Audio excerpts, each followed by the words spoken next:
हमारा टॉपिक है गॉस की प्रमेय क्या है, इसकी उत्पत्ति किस तरह से होती है वो देखेंगे।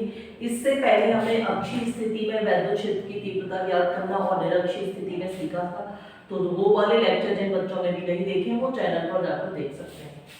गॉस की प्रमेय है क्या, पहले हम वो पढ़ेंगे। तो गॉस ने क्या बताया, किसी बंद पृष्ठ से गुजरने वाला वैद्युत फ्लक्स फाई ई उस पृष्ठ से परिबद्ध कुल आवेश का कितना होता है, 1/एप्सिलॉन गुना होता है। फाई ई बराबर q/एप्सिलॉन नॉट। ये फॉर्मूला आएगा ड्राइव करके। अब ये फॉर्मूला आया कैसे है वो देखते हैं। तो ये इतना क्लियर हो गया होगा क्या है कि किसी बंद पृष्ठ जैसे ये है, इससे गुजरने वाला जो वैद्युत फ्लक्स फाई ई होगा वो q/एप्सिलॉन गुना होगा, या फिर बोल सकते हैं कि आवेश का कितना है 1/एप्सिलॉन गुना। अब ये इसकी उत्पत्ति देखते हैं, ठीक है। हमें क्या वो देखना है, इसकी उत्पत्ति किस तरह से हुई है वो देखते हैं। जैसे एक ये बंद पृष्ठ लिया है, इसके केंद्र पर एक +q आवेश को रखा गया है।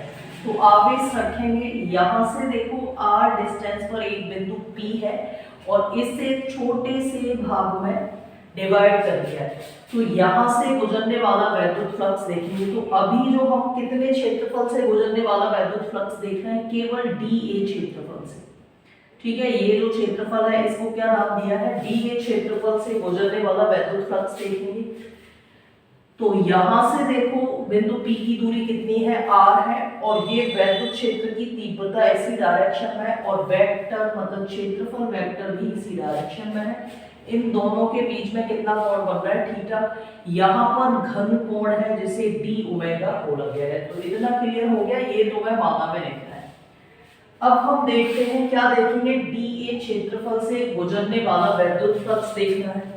वैद्युत फ्लक्स का फॉर्मूला होता है, क्या होता है, तो देखो वैसे तो हम केवल फाई ई लिखते हैं, लेकिन dA क्षेत्रफल से गुजर रहा है तो d फाई ई बराबर E dot dA cos theta, ठीक है। ये हो जाएगा, इतना क्लियर है। अब क्या करेंगे हम, यहां से आगे हमें मालूम है कि तीव्रता बराबर होता है 1/4 पाई एप्सिलॉन नॉट q/r²। ये तीव्रता का फॉर्मूला है। अब क्या करेंगे, ये जो तीव्रता की वैल्यू है वो हम यहां पर पुट कर देंगे। तो d फाई ई बराबर क्या हो जाएगा, देखो इसे यहां लगा दिया q/4 pi epsilon not dA cos theta upon में r²। इतना क्लियर हो गया। देखो ये वाली वैल्यू इस e की जगह पर हमने लगा दी है। अब यहाँ पर ये जो dA cos theta upon r² है, ये होता है d ओमेगा के बराबर, ठीक है। हमें पता होना चाहिए dA cos theta upon r² क्या है, d ओमेगा, मतलब ये घन कोण है, ठीक है। तो यहाँ पर हम क्या लिख सकते हैं, d फाई ई बराबर q/4 pi epsilon not d omega, ठीक है। इतना हो गया।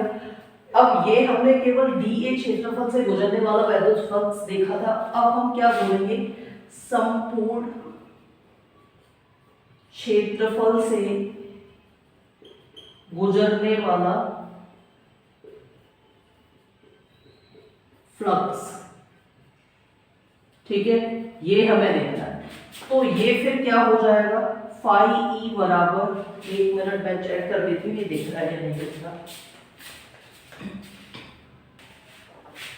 ठीक है। तो हम क्या देखते हैं, संपूर्ण क्षेत्रफल से गुजरने वाला वैद्युत फ्लक्स कितना है। तो ये क्या हो जाएगा, फाई ई बराबर q/, मतलब देखो इस तरह से करना पड़ेगा, q/4 pi epsilon not d omega, ठीक है। ये हो जाएगा। d ओमेगा की हमें वैल्यू पता है, तो मैं इसे यहां से रफ कर देती हूँ, ये तुम लोगों ने बना दिया होगा, ठीक है। इतना हमने रफ कर दिया।